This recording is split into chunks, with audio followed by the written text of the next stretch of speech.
Alright people, well this is part 2 of this video. Got to checking, and the reason why they wasn't working, for some reason, they sent me a kit with a blown fuse. Who would have thought? Why would you send somebody a kit with a blown fuse? So before you go to the install and you check everything, I guess, check the fuse.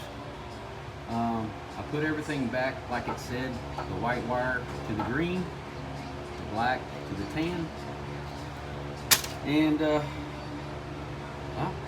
let's go see if this shit works.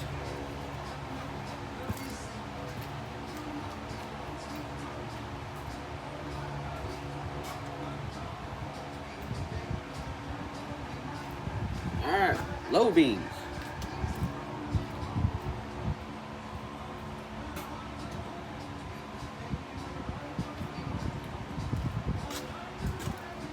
Well, crap, still don't work.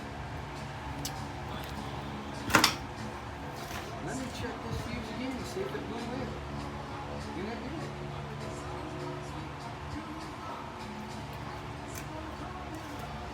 Alright, well, I don't understand why it keeps blowing the fuse. Because it's pretty simple. Well, I guess I'm going to have to maybe do a part 3 of this video to find out why it ain't working. I don't know if it's something to do with the parts that they sent me. I don't know. We'll figure it out.